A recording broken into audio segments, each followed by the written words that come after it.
जय हिंद। देखिए 15वें राष्ट्रपति का चुनाव हो गया और उड़ीसा की आदिवासी समाज से आने वाली द्रौपदी मुर्मू जी हमारी 15वीं राष्ट्रपति बन गई हैं और इनका शपथ ग्रहण भी हो गया, सारी फॉर्मेलिटीज हो गई। हम लोग ये समझते हैं कि आखिर राष्ट्रपति का चुनाव कैसे होता है, इलेक्टोरल कॉलेज में कौन कौन वोट देता है, राष्ट्रपति उम्मीदवार बनने के लिए सबसे टफ योग्यता क्या होती है और एकल संक्रमणीय अनुपातिक पद्धति क्या होता है, इलेक्टोरल कॉलेज, इस सब के बारे में समझते हैं।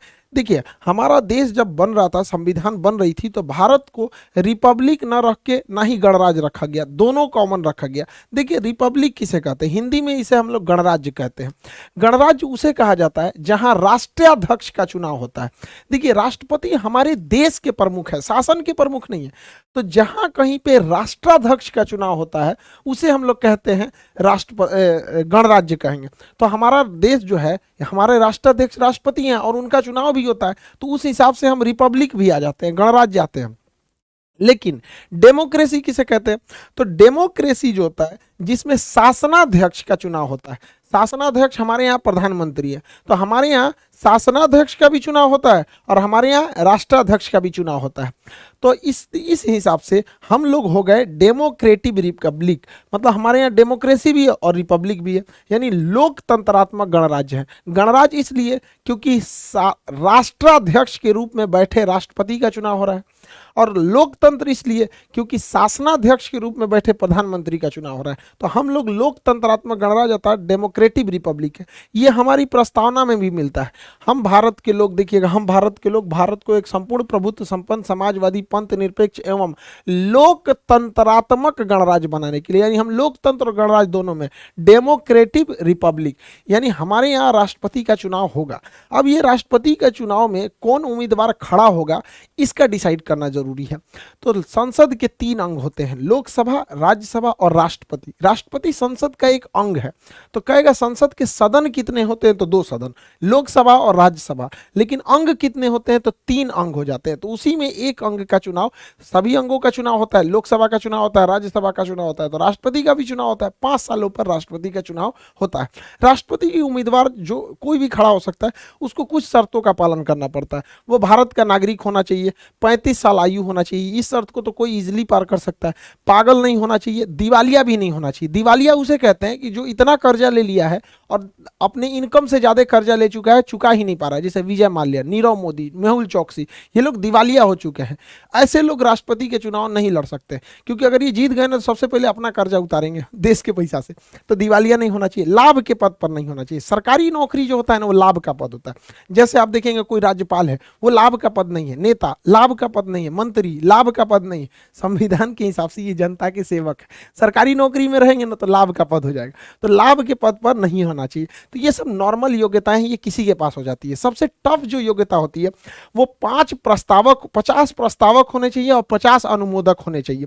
प्रस्तावक और अनुमोदक मतलब होना चाहिए कि जो व्यक्ति खड़ा होना चाह रहा है कि हाँ हम राष्ट्रपति के चुनाव में लड़ना चाहते हैं, जैसे इस बार यशवंत सिन्हा जी थे और द्रौपदी मुर्मू जी थे, तो उनके लिए संसद के किसी भी सदन से, चाहे वो लोकसभा हो चाहे वो राज्यसभा हो, 50 ऐसे लोगों की जरूरत है जो इनका प्रस्ताव आगे ले जाएं कि हम चाहते हैं कि यह व्यक्ति चुनाव में खड़ा हो। डायरेक्ट वो नहीं जानना चाहेगा कि हम चाहते हैं चुनाव लड़े।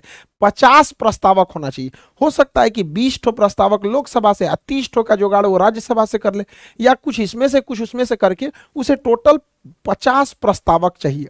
जब 50 प्रस्तावक हो जाएंगे तो उस 50 के समर्थन में अलग से 50 अनुमोदक होना चाहिए कि हाँ यह व्यक्ति के साथ हम खड़े हैं, यह जिसे चाहता है कि नहीं ये भी व्यक्ति चुनाव लड़े, हम फेवर में हैं। तो यानी ओवरऑल आपका 100 सांसदों से अच्छा संबंध होना चाहिए, तब ना आपका 50 ठो प्रस्तावक आएगा और इसके अलावे अन्य 50 ठो अनुमोदक होंगे। वो आप कहीं से ला सकते हैं, चाहे वो लोकसभा से ला सकते हैं या राज्यसभा से ला सकते हैं। कोई जरूरी नहीं है कि 50 यहीं से, हो सकता है आपका 50 लोकसभा से प्रस्तावक हो जाए, 50 राज्यसभा से अनुमोदक हो जाए। यानी नाम का प्रस्ताव दे 50 और उस नाम में सहमति यानी अनुमोदन दे 50। ये इतना टफ हो जाता है कि यहीं पर एक कॉमन आदमी चुनाव नहीं लड़ पाता है, क्योंकि 100 सांसद आपके नाम का प्रस्ताव देंगे, इसका मतलब आप बहुत बड़े पॉलिटिशियन होने चाहिए। और दोनों लोग बहुत बड़े पॉलिटिशियन हैं भी। इनका मतलब ये जमीन से एकदम जुड़ी हुई आदिवासी समाज से राज्यपाल रही थी, और ये तो अटल बिहारी वाजपेयी के समय पे तो मंत्री भी रहते हैं यशवंत सिन्हा जी। तो दोनों लोग का नो डाउट बैकग्राउंड तो पॉलिटिकल ही रहा है। अब इनको वोट कौन कौन देगा यहाँ ये डिसाइड करते हैं इलेक्टोरल कॉलेज। हम लोग राष्ट्रपति के चुनाव में वोट नहीं डाल सकते क्योंकि राष्ट्रपति का चुनाव इनडायरेक्टली होता है, अप्रत्यक्ष रूप से, यानी हमारे द्वारा चुने गए लोग ही वोट डालते हैं। तो पहले हम ये समझ जाते हैं कि राज्यों से कौन कौन वोट डालेगा, फिर केंद्र में चलेंगे। देखिए, राज्य के लिए कानून बनाने की जिम्मेदारी विधानमंडल का होता है, और विधानमंडल जो होता है हर एक राज्य में होता है विधानमंडल। हमारे यहाँ 28 राज्य जो है, अभी 28 राज्य। तो देखिए 28 राज्यों में विधानसभा है, तो विधानमंडल के दो भाग होते हैं, एक होता है विधानसभा, एक होता है विधान परिषद। तो दो अंग हो गए। जिस तरह से संसद के दो अंग लोकसभा राज्यसभा, उसी तरह राज्यों में हर राज्य में विधानसभा के दो अंग, एक विधानसभा एक विधान परिषद। लेकिन विधान परिषद हर एक राज्य में नहीं है। पहले 7 राज्य में था, जम्मू कश्मीर तो टूट गया तो वहां का हटा ही दिया। टोटल 6 राज्यों में ही अभी विधान परिषद है। 6 राज्य, यूपी, बिहार, महाराष्ट्र, कर्नाटक, आंध्र प्रदेश, तेलंगाना। तो वो 6 राज्यों में विधान परिषद है। बाकी राज्यों में केवल और केवल विधानसभा होती है। तो राष्ट्रपति के चुनाव में कहा गया है कि विधान परिषद भाग नहीं लेगी। इसलिए कहा गया है कि विधान परिषद के लोग भाग नहीं लेंगे क्योंकि ये विधान परिषद हर एक राज्यों में नहीं है। जब विधान परिषद हर एक राज्य में बना दिया जाएगा, जैसे बंगाल में बना दिया जाएगा, पंजाब में, राजस्थान में, मतलब 2800 राज्य में जिस दिन ये बना दिया जाएगा उस दिन ये इसको भी चुनाव में लड़ने का, राष्ट्रपति के चुनाव में वोट डालने का अधिकार दे दिया जाएगा। अब कौन डालता है विधानसभा में, विधानमंडल में? तो विधानमंडल में केवल विधानसभा के सदस्य वोट डालते हैं, विधानसभा के। अब हर 2800 राज्यों में अलग अलग विधानसभा है। जैसे बिहार में 243 है, यूपी में 403 है। तो अलग अलग राज्यों में विधानसभा की जो सीटें हैं वो अलग अलग हैं। तो यहाँ पर राष्ट्रपति के चुनाव में वोट का वैल्यू नहीं, वोट नहीं बल्कि वोट का वैल्यू कितना है ये मायने रखता है। जैसे एक विधायक ने वोट 1 दिया तो वो 1 काउंट नहीं होगा, उसकी वैल्यू निकाली जाएगी, और ये वैल्यू कई हजार में भी जा सकते हैं। जैसे आपको पता है 2800 राज्यों की विधानसभा चुनाव में वोट डालेगी, तो जो एमएलए होते हैं, विधानसभा में बैठने वाले को एमएलए कहते हैं और विधान परिषद में बैठने वाले को एमएलसी कहते हैं।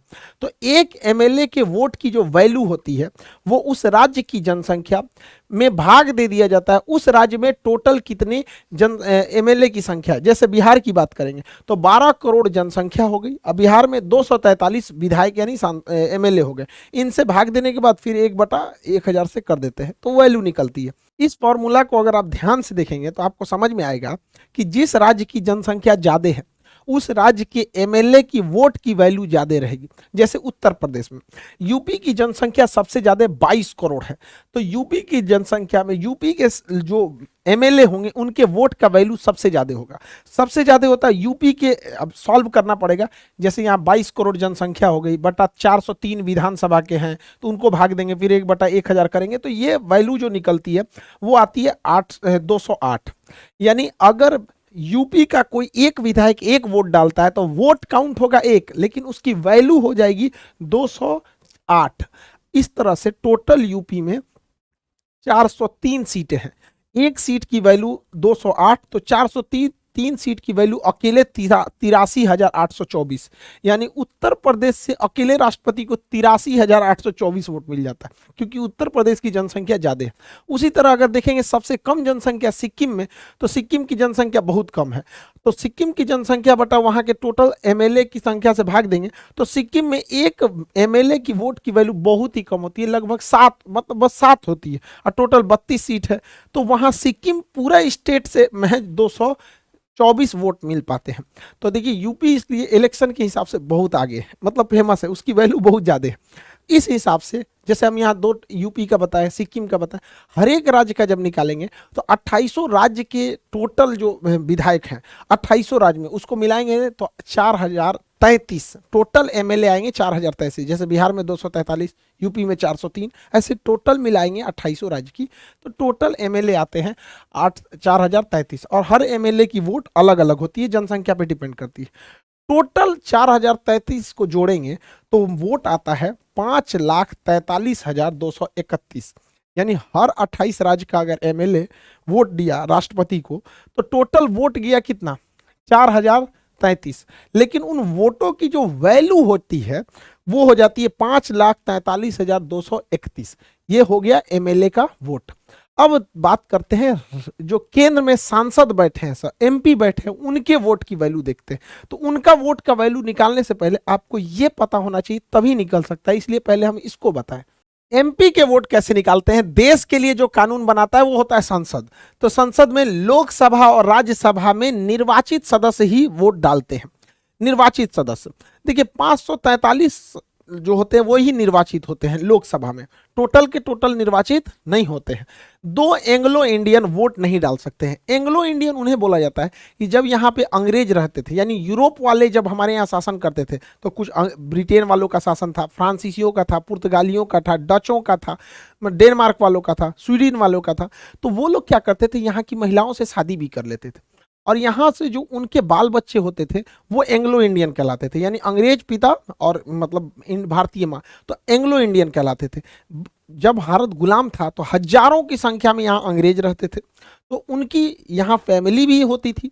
तो जब देश आज़ाद हुआ तो देश ने सोचा कि इनकी बात कौन सुनेगा, तो एंग्लो इंडियन के लिए 2 सीटें कह दिया गया कि राष्ट्रपति अपने कोटा से उन्हें चुन के यहाँ पे भेज देगा।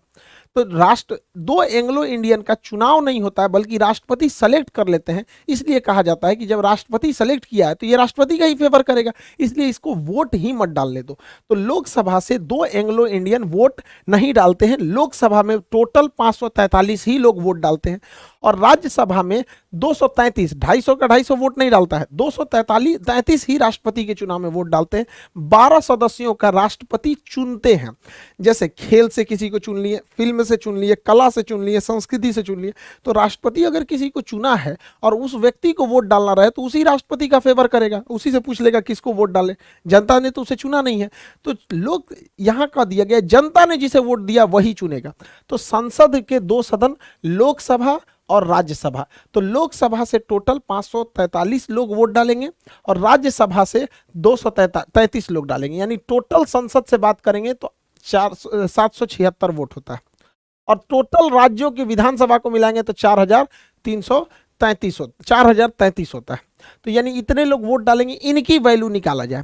तो देखिए ध्यान से इसको समझिएगा, एक एमपी के वोट की जो वैल्यू होती है, एमपी के वोट की वैल्यू जो होती है, ये टोटल एमएलए की वैल्यू, टोटल एमएलए की वैल्यू कितनी आई है? 5,43,231। तो टोटल एमएलए की वैल्यू बटा टोटल एमपी, टोटल एमपी कितने हुए?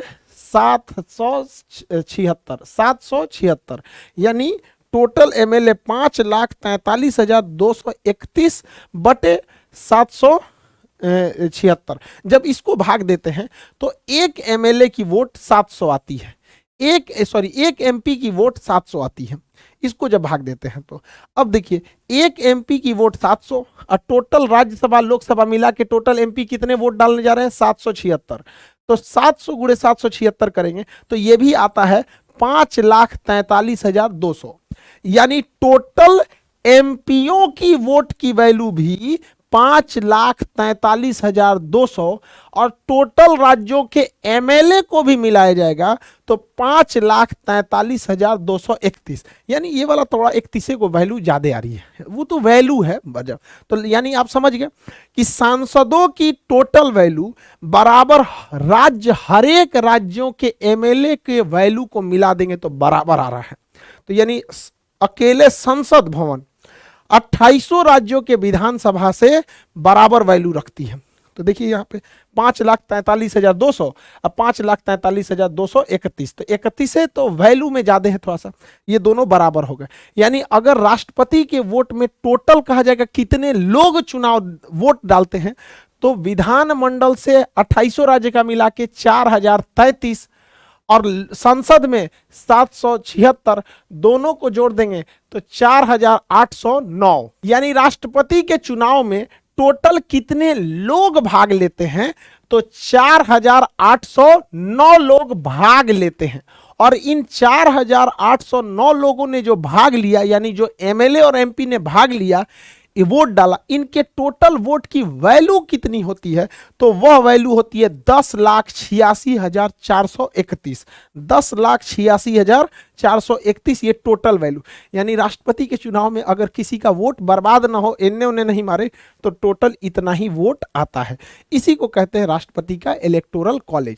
यानी वोट डालने वालों की संख्या ज्यादा नहीं है, सांसदों की संख्या 776 और टोटल एमएलए की संख्या 4033 यानी 4809। बट इन 4809 की टोटल वैल्यू जो हो गई वो 10,86,431 हो गई। अब आगे समझते हैं कि अब ये लोग अपना वोट डालते कैसे हैं, आनुपातिक पद्धति से कैसे डाला जाता है वोट। राष्ट्रपति के चुनाव अभी भी पर्ची पे होता है, ईवीएम मशीन पे पर्ची के सिस्टम से होता है, और यहां पर ए सिंगल वोट नहीं दिया जाता है। जैसे अगर किसी गांव में 3 गो मुखिया है, हम सोचेंगे इनको भी वोट दे दे, इनको भी वोट दे दे, इनको दे, तो किसी को वोट नहीं जाएगा, वोटे बोगस हो जाएगा। बट राष्ट्रपति के चुनाव में ऐसा नहीं होता है। राष्ट्रपति के चुनाव में प्रिफरेबल वोट दिया जाता है, समानुपातिक पद्धति होती है। समानुपातिक पद्धति, समानुपातिक मतलब हमें सबको वोट देना है, जो जो चुनाव में खड़ा है हमको सबको वोट देना है। लेकिन जिस वोट को हम लोग देते हैं वो तो सिंगल वोट होता है, सिंगल, एक बार दीजिए बस किसी एक को, प्रोपोर्शनल वैल्यू नहीं दे सकते। जैसे हमारा मन किया कि 3 आदमी यहाँ चुनाव में खड़ा है, एक आदमी का नाम है राष्ट्रपति के चुनाव में ए, दूसरे का नाम है बी, तीसरे का नाम है सी, मान के चलिए। अब हम लोग को जो वोट देना है, यानी जो एमपी और एमएलए को वोट देना, आपको पता है इलेक्टोरल कॉलेज में कौन कौन वोट दे। इलेक्टोरल कॉलेज मतलब यार इन्हीं को इलेक्टोरल कॉलेज कहते हैं। 4033 ये 776 ये, इन्हीं को मिला देते हैं तो इन्हीं को इलेक्टोरल कॉलेज कहते हैं। तो इन्हीं लोग को वोट डालना है, तो ये लोग ना सीक्वेंस में देते हैं। सबसे अच्छा कौन लगा, तो सपोज कीजिए किसी को सबसे अच्छा लगा ये, और 2 नंबर पे कहा कि ना बी वाला हमको ठीक नहीं लगता, इसको हम पसंद नहीं करते, हम 2 नंबर पे इनको रखेंगे, और 3 नंबर पे हम कहेंगे मजबूरी है कि सबको वोट देना ही है, तो चल भैया तुमको हम सबसे लास्ट कर दिए। यानी हम अपनी वरीयता क्रम में राष्ट्रपति उम्मीदवार जितने भी खड़े हुए हैं, जैसे इस बार 2 ही खड़े हुए थे, तो सपोज कीजिए 3 खड़े होते, तो हमको जितने लोग खड़े हैं सबको उनके वरीयता क्रम में वोट डालते जाना है। तो हमको सबसे अच्छा लगा, सपोज करिए किसी एक को सबसे अच्छा ये लगा यहाँ पे, समझ में आ रहा है कि नहीं आ रहा। अब अगला इंसान आया वोट डालने, अगला को लगा कि नहीं हमको ये पसंद नहीं है, हम इसको 2 नंबर पे डालेंगे, और हमको ये वाला ज्यादा पसंद है, ये वाला उम्मीदवार को हम 1 डालेंगे, आई तो हमको पसंद है नहीं, हम इनको 3 डाल दिए। तो यहाँ दूसरा आदमी ने ऐसे वोट डाल दिया, वो भी प्रीफरेंस में देगा अपनी वरीयता क्रम के हिसाब से। अब अगला आदमी आएगा वोट डालने, क्योंकि टोटल सांसद 776 हैं, टोटल विधायक 833 हैं, 4033 हैं, तो अब अगला आदमी आएगा वोट डालने, वो कहता है कि नहीं हम सबसे ज्यादा पसंद करते हैं ए को, और 2 नंबर पे पसंद करते हैं बी को, और 3 को तो हम एकदम लास्ट में देंगे। ये दे दिया यहाँ पर, ऐसे कर दिया यहाँ पर। फिर अगला इंसान आएगा वोट डालने, अगले इंसान को लगेगा कि नहीं हमको ये ठीक नहीं लग रहा, हम इसको एकदम यहाँ डाल देंगे, इसको हम 1 नंबर पे रखेंगे, इसको 2 नंबर पे हम वोट डालना चाहते हैं। इसी तरह करते करते नेक्स्ट आएगा तो वो इसको कर देगा कि भाई हम इसको 3 नंबर पे रखते हैं, इनको 2 नंबर पे रखते हैं, इसको 1 नंबर पे रखते हैं। अब इस तरह से करते करते हम 4809 का थोड़े ना करेंगे, हम यहाँ एग्जाम्पल में इतने लोगों से वोट डला दिए, 1 2 3 4 5 आदमी से वोट डला दिए। ऐसे ही कर करके टोटल वोट कितना जाता है, 776 और 4033 यानी 4809 वोट जाता है। तो हम पूरा यहाँ नहीं ना वोट डालते फिरेंगे यहाँ पर ताकि भर जाएगा, जगह भर जाएगा, हम बस इसे समझाए हैं। इस तरह से डाला जाता है वोट। अब हम देखते हैं कि किस तरह से प्रथम चरण की मतगणना और द्वितीय चरण की मतगणना होती है। ध्यान से समझिए, अब मतगणना कैसे होगी। जब मतगणना होगी यहाँ पर तो सबसे पहले प्रथम चरण की मतगणना होगी। प्रथम चरण की मतगणना, प्रथम चरण की मतगणना में क्या होता है कि हम लोग ये देखते हैं कि 1 नंबर पर सबसे ज्यादा किसे पसंद किया गया है, यानी पहली वरीयता सबसे ज्यादा किसे पसंद किया गया।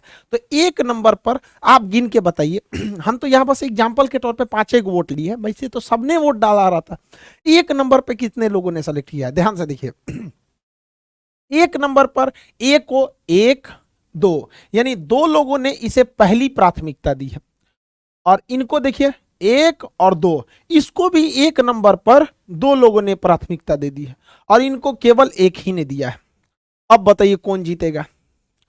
देखिए सबसे ए को पहली वरीयता 1 और 1 2 लोगों ने वरीयता दिया था, और बी को भी दो लोगों ने पहली वरीयता दे दिया था, इनको तो पहली वरीयता एक ही आदमी दिया था, तो ये दोनों तो बराबर हो गए, ये तो एकदम क्या हो गए, खत्म हो गए।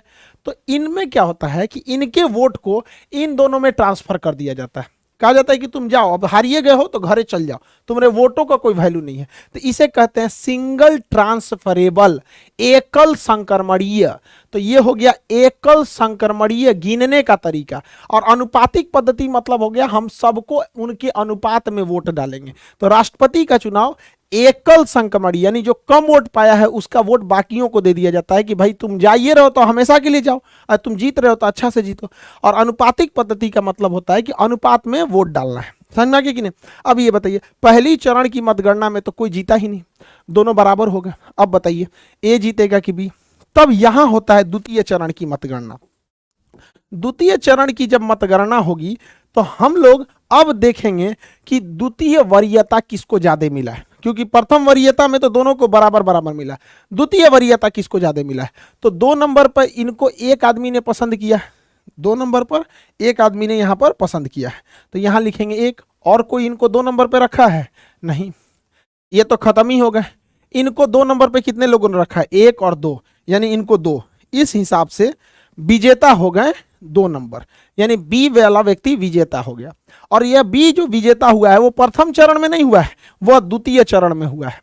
तो जब कभी भी प्रथम चरण में वोट बराबर हो जाते हैं तब द्वितीय चरण की मतगणना आती है। यह नौबत आया था बीवी गिरी के समय। तो बीवी गिरी जो चुनाव जीते थे वो द्वितीय चरण की मतगणना में जीते थे। तो राष्ट्रपति का जो चुनाव होता है वो अप्रत्यक्ष होता है, हम लोग वोट नहीं डालते हैं, बल्कि हमारे द्वारा चुने गए एमपी और हमारे द्वारा चुने गए एमएलए वोट डालते हैं। तो राष्ट्रपति का चुनाव अप्रत्यक्ष रूप से एकल संक्रमणीय पद्धति द्वारा अनुपातिक प्रणाली में किया जाता है। तो इस प्रोसेस से राष्ट्रपति का चुनाव होता है। 15वें राष्ट्रपति के चुनाव में द्रौपदी मुर्मू जी को 6,76,803 वोट मिले हैं। और वहीं इनके जो प्रतिद्वंदी थे यशवंत सिन्हा जी, इनको 3,80,177 वोट मिले हैं। यानी अगर परसेंटेज में बात करें तो 64% वोट मिले हैं द्रौपदी मुर्मू जी को और लगभग 36% वोट मिला है यशवंत सिन्हा जी को। इस प्रकार एक भारी अंतर से द्रौपदी मुर्मू जी चुनाव जीत गई। ये एक आदिवासी समाज से आती है और ये आदिवासियों के लिए शुरू से बहुत कुछ की है। ये एक बहुत ही मतलब लोअर फैमिली से आती थी। इनके समाज, इनकी फैमिली में यही पहली मतलब महिला थी जो आगे जाके हायर एजुकेशन की थी, और ये काफ़ी दूर इन्हें स्कूल से जाना पड़ता था। कई बार ये अपने राजनीतिक करियर में आदिवासियों के लिए बहुत सारे आवाज़ों को उठाए हैं। ये रामनाथ कोविंद जी का जगह लेंगे। लेकिन किसी भी समाज का भला केवल एक व्यक्ति से नहीं हो सकता है जब तक वो पूरा समाज नहीं पढ़ेगा। हमारे रामनाथ कोविंद जी दलित समाज से आते थे, 5 साल राष्ट्रपति रहे, दलित समाज में बहुत ज़्यादा उत्थान देखने को नहीं मिला। वैसे ही हमारे आदिवासी समाज से आती हैं द्रौपदी मुर्मू जी। तो ऐसा नहीं है कि बहुत ज़्यादा परिवर्तन देखने को मिलेगा। जब तक कोई भी समाज खुद शिक्षित नहीं होगा तब तक कुछ नहीं हो सकता है। हर समाज को यह सोचना पड़ेगा कि किसी एक राष्ट्रपति, या हालांकि राष्ट्रपति के पास बहुत पावर नहीं होता है, वो संविधान से बंधा होता है। ये क्लास जब हम पॉलिटी का क्लास ले रहे थे तो कंप्लीट पढ़ा दिए हैं। राष्ट्रपति का टॉपिक तो हम लगभग 12 क्लास लगते हैं राष्ट्रपति का टॉपिक को कंप्लीट समझाते हुए, कि उसके क्षमादान शक्ति क्या है, राजनीतिक शक्तियां क्या है, कार्यपालिका शक्ति क्या है, विधायिका शक्ति, कानूनी शक्ति, सैन्य शक्तियां, ये सब क्या होती। लेकिन राष्ट्रपति जो भी है वो एक बंधा हुआ है मंत्रिमंडल से, कि राष्ट्रपति को जो काम डिसीजन लेना है वो मंत्रिमंडल के सलाह से ही लेगा। लेकिन हाँ, ये है कि महिलाओं का सशक्तिकरण एक संकेत तो जाता है कि नहीं, हम आपके साथ खड़े हैं, आप भी आगे बढ़िए। तो ये पूरे देश को सोचना चाहिए कि अगर आपको आगे बढ़ना है तो शिक्षा से आपको दूर नहीं जा सकते। तो पढ़ाई लिखाई बहुत ज़्यादा जरूरी है किसी भी समाज के लिए। और आप लोग के लिए जो भी बैचेस थे, अभी लाइन से बैचेज आ गए हैं। सुबह 9 बजे ज्योग्राफी, 10 बजे वर्ल्ड मैप, दोनों को मिला के पढ़ना बेहद जरूरी है, क्योंकि आप लोग का बिना ज्योग्राफी और मैप छोड़ दीजिएगा तो एक बहुत बड़ा हिस्सा जीएस का छूट जाता है। तो अब ये बैच इनरोल हैं। और शाम को 5 बजे केमिस्ट्री है। तो ये 3 बैच एकदम आप लोग के लिए अवेलेबल है, एकदम इजी प्राइस पे। 200 से 300 प्राइस रहता है यहाँ पर। इससे कम प्राइस पे तो डाटा नहीं मिल पाता है। ये 6 महीने 5 महीने के कोर्स रहते हैं, इतने लंबे कोर्स को। तो इसको आप लोग खान सर ऑफिशियल एप्लीकेशन से डाउनलोड कर लेंगे, लिंक डिस्क्रिप्शन में मिल जाएगा। और ये क्लासेस को रेगुलर कर लेंगे। हम फिर बताते हैं कि ये क्लास को मतलब सीटेज लिमिटेड रहती हैं, इसलिए हम लोग डेडिकेटेड बता भी नहीं पाते, क्योंकि क्लासेज बहुत लंबा लेना रहता है, डेली क्लासेज रहते हैं, इसलिए वीडियोस थोड़ा सा लेट हो गया था। बट इस बार बहुत लेट हो गया था, इतना लेट नहीं होगा, लेकिन कुछ क्लासेज ज़्यादा थे, इस वजह से ज़्यादा ज़्यादा लेट हो गया। आई होप आप राष्ट्रपति के कॉम्प्लिकेटेड टॉपिक को पढ़े होंगे। हालांकि पॉलिटी के क्लास में बहुत डिटेल से राष्ट्रपति का पूरा टोटल 12 घंटे का क्लास होता है। नहीं बताइए 12 घंटे के चीज़ को हम लोग मतलब छोटे से क्लास में कितना समझा सकता है। खैर अब हम लोग मिलेंगे ज्योग्राफी के क्लास में। इसमें geography, topography, astronomy, geology, geomorphology, climatology सारे चीज़ इसमें कवर कर दिए जाएंगे। वर्ल्ड मैप में थेमेटिकल, पॉलिटिकल और ग्लोब तीनों इसमें कवर हो जाएगा। और केमिस्ट्री में ऑर्गेनिक, इनऑर्गेनिक जितना मतलब आप पता है, अभी सामने रेलवे के एग्जाम्स हैं और जो भी अभी कमीशन वाले हैं उस सब में ये सारी चीज़ों को बहुत इंपॉर्टेंस है। आई होप आप इसे समझे होंगे। मिलेंगे नेक्स्ट क्लास में। जय हिंद।